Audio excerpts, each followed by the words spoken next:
Ladies and gentlemen, welcome to part 3 of the 2021 Finnish Whitetail Tour. We have picked up a few more good friends for this section, and we have moved to a new area in Finland called Loppi.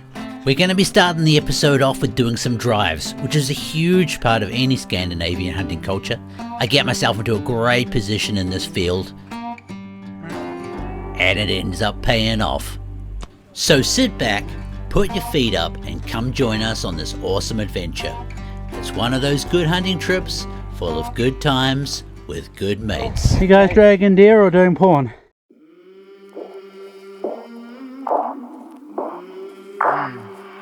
I came from the mud, there's dirt on my hands. Strong like a tree, there's roots where I stand. Oh, I've been running from the law. Hope they won't shoot me down soon. Morning everyone, we're in Loppi now, the new place. Doing drives today, which will be quite good fun. I went out last night, and the rut is for sure on here. I managed to call a buck in. Like, I was on the way to the stand. I didn't even get a chance to get the camera out. Saw a buck. He was walking across the field right on the deer caller, just completely beeline straight towards me. Unfortunately, got my scent, yeah, I never got a shot opportunity, but it was really good fun. And even driving up here, we saw 3 big bucks in a field, looking like they were stepping each other out, so it was pretty damn cool. So yeah, set up. It's a nice bit open forest. I'm gonna just kind of clear this tree a little bit, so I can have better movability, my bow and stuff. See how we go. I don't know how much I can get on this. I'm gonna have the GoPro on my head because obviously drives happen pretty fast, right? But let's see what happens. As mentioned, the Finns love their drives, and it's usually all done with dogs. In this case, for whitetail deer, dash hounds are the most commonly used dogs. The deer are not easily spooked by them, which means that they don't come running through at 1,000,000 miles an hour, and they make really great tracking dogs as well. So nothing in that drive. Dogs seem to be fixed on one location from what I can hear from the barking, but it's quite windy up top, makes it hard to hear too, so new place, new opportunities. Basically, when one drive finishes, we pack up and we move to another location. It's rinse and repeat, and I like to think about it as bush roulette. Alright, round 2, there's a deer path that comes down here, basically straight towards me, one that comes through here as well. It's going to be a bit of a mixed bag. I'm going to tuck in, there's a birch tree and stuff here. See how we go. Again, I'll probably just be using the GoPro for this. If it happens real fast. If you listen carefully, I've tried to turn it up for you. You can hear the dash hound barking, which is a good indication that it is on a deer and is trying its hardest to push it towards the shooters.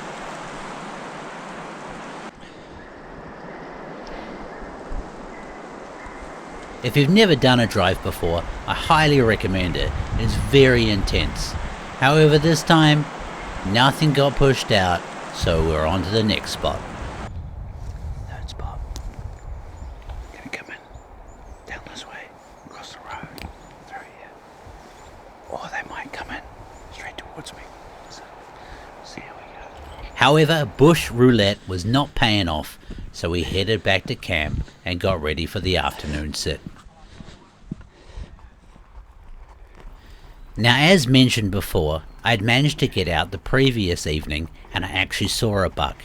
So tonight, I made a conscious effort not to bring my main camera because the extra setup's quite noisy and I was worried that he might be bedded down close. I had set all this up the night before, so all I had to do was sneak in and get set up. The spot looked really promising for the evening. The wind was coming directly into this corner of the field. There were plenty of tracks and lots of fresh sign around. As it happened, I only had to wait 45 minutes until the very same buck turned up again, right on time.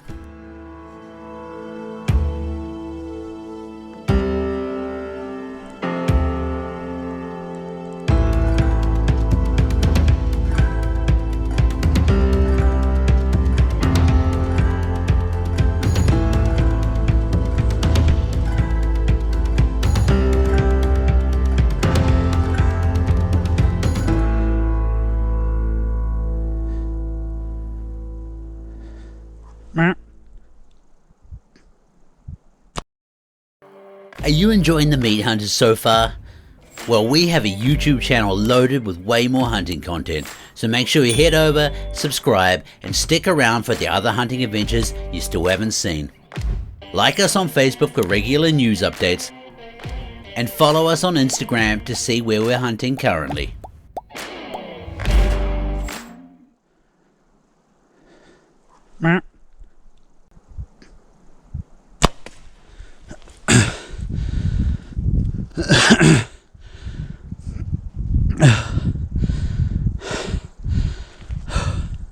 So apart from the very obvious fact that I need to remember to breathe when the buck's coming in, I've put the shot timer in to show that even though this deer went roughly 180 meters, he did it all within 30 seconds.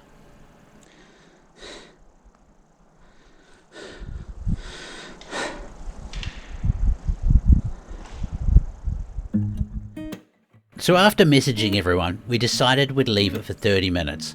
I was pretty sure it was a double lung hit, maybe a touch high, but I was confident in the shot. So I started to head down out of the tree, and Ben was on the way to meet me from his position.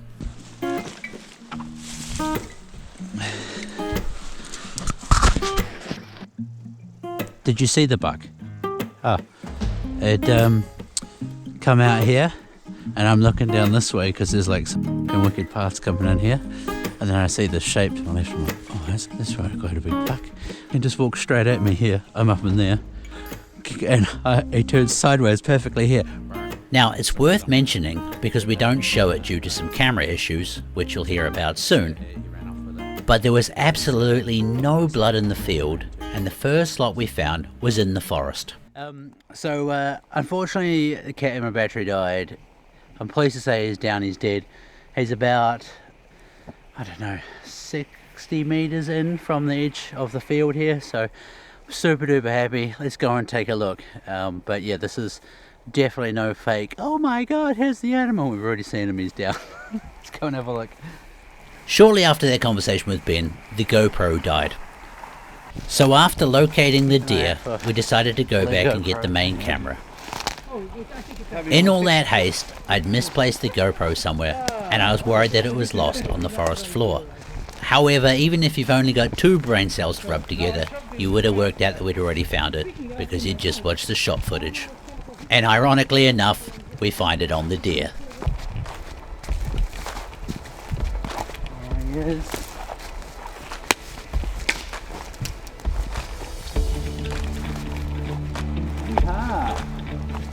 And the GoPro.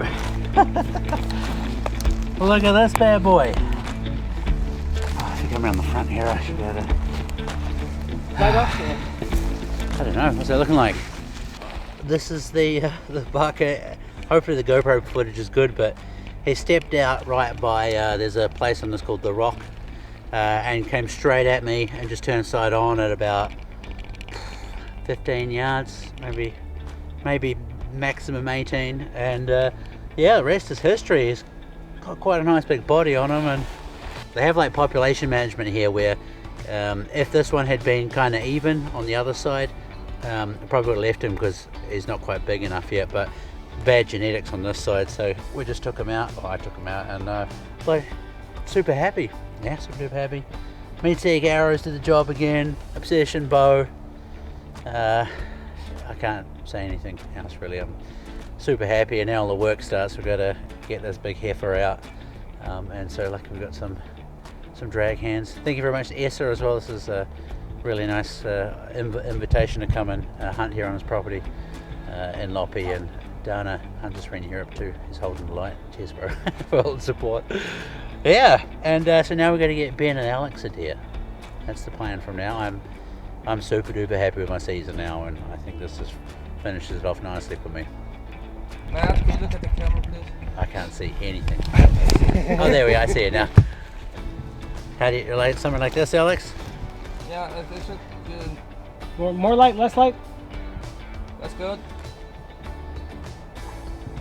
Camera can't focus on Matt, that's okay. They're not the pretty part of the photo anyway. And that wraps the Finnish Whitetail Tour up for 2021. What an awesome way to do it, surrounded by good people that support me. This next little part is what it's usually like behind the scenes. I'm sure some of you can relate.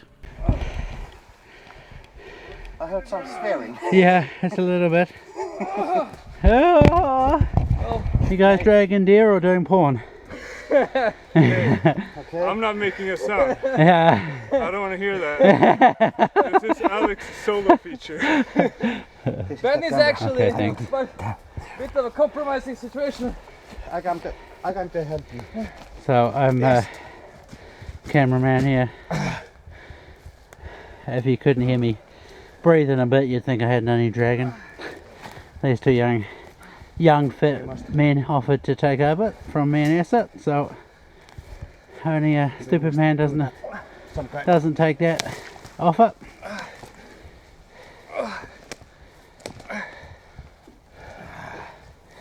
Okay, you go.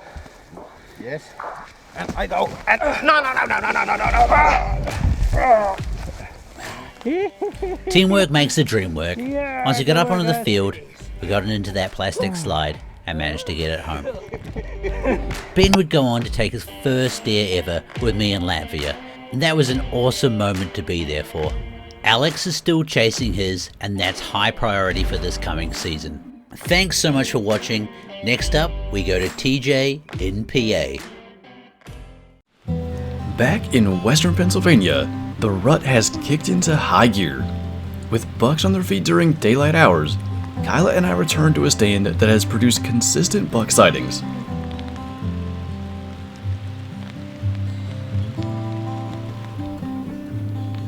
And it wouldn't take long to get eyes on the first antlers of the evening.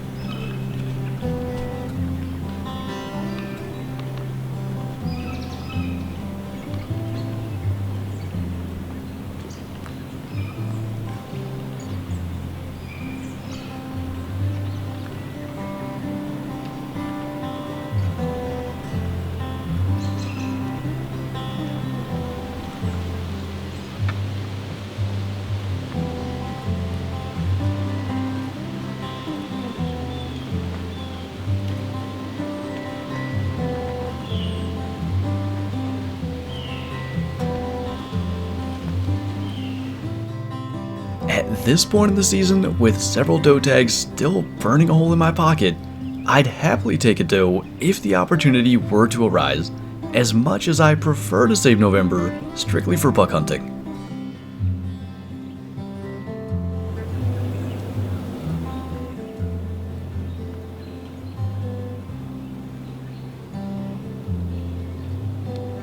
Unfortunately though, she would stay well out of range, and the promising evening would come to an end.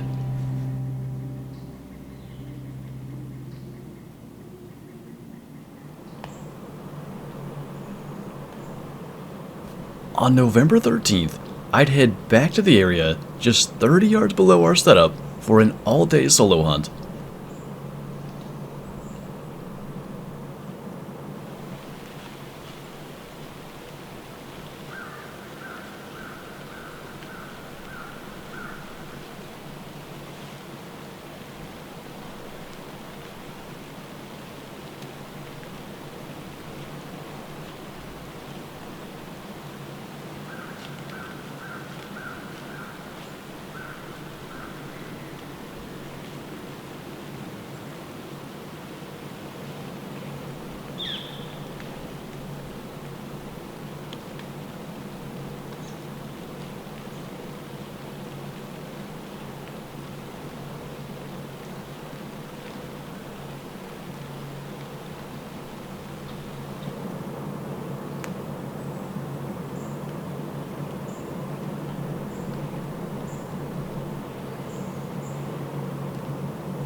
Well, that was good news.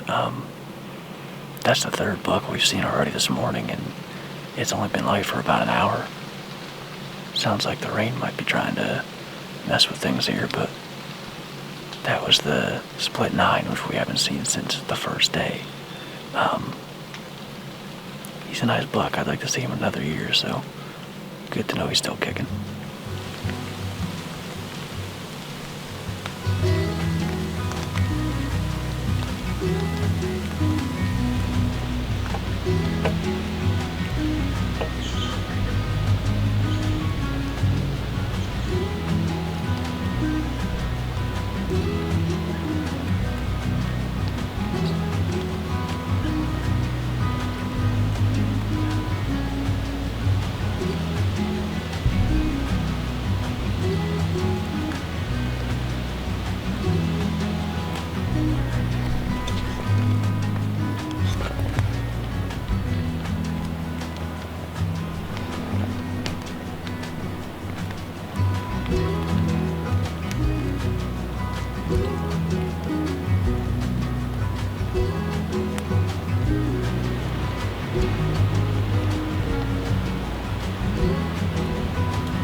Another promising hunt, but the season is quickly winding down.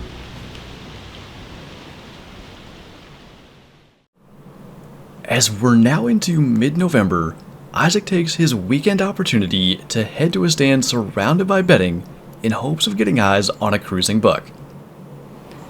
I had decided to come way down here into this pine bottom where I did a lot of my hunting in the rut last year. The sun's shining right now, it's beautiful out. Doesn't really feel like the kind of weather that you see a lot of deer movement in, but these bucks, they're cruising right now, so my hopes are high because of that. We'll see if we can get a shot tonight.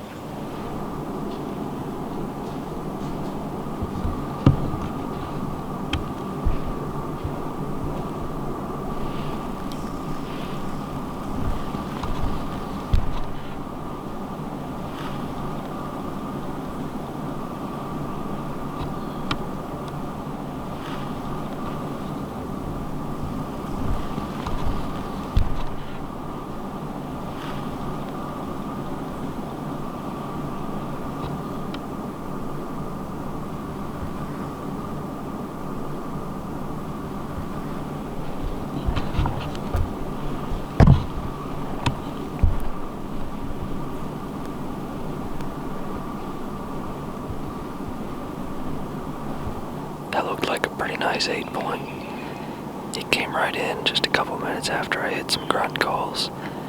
It's pretty open down here, so when he came in, he was looking to see where the buck was that was grunting. He didn't see it, so it wasn't enough to bring him in close enough for a shot, but he got within probably 50 yards, but it looked pretty good.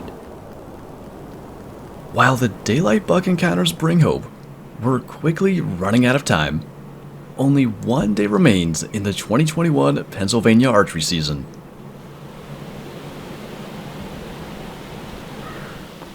Well, this is it.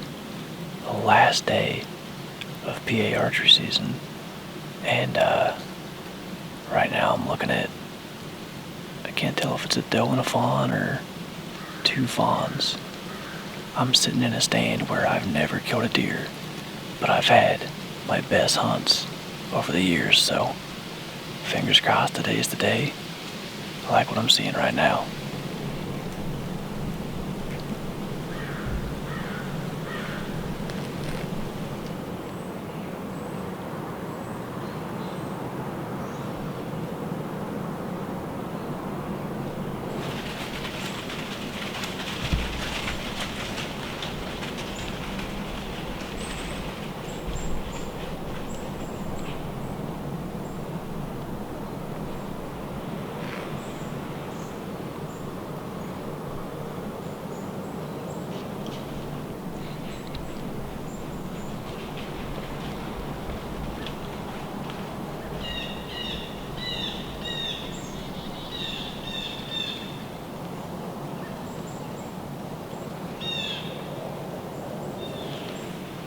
felt like rifle season there for a minute. I just looked up and there were a bunch of deer with their tails up coming this way, and I thought someone else was maybe out today and had pushed them, but it was that little buck, and that was a good sign. It's 9:30 or so, so just to see some chasing action was good. But they were coming right, perfect for a bow shot. And I guess as much as I want to fill a doe tag, it was probably best that they cut across the ravine like they did. We got to see the little buck. Makes me optimistic for the rest of this sit, but man, I definitely got excited. They were coming right in. I grabbed my bow and everything before I got the camera zoomed in. With no further deer sightings, Kyla and I would return to the stand from which I was able to take a doe on the opener 6 full weeks prior. As light was fading, we spotted a mature doe making her way across the field toward us.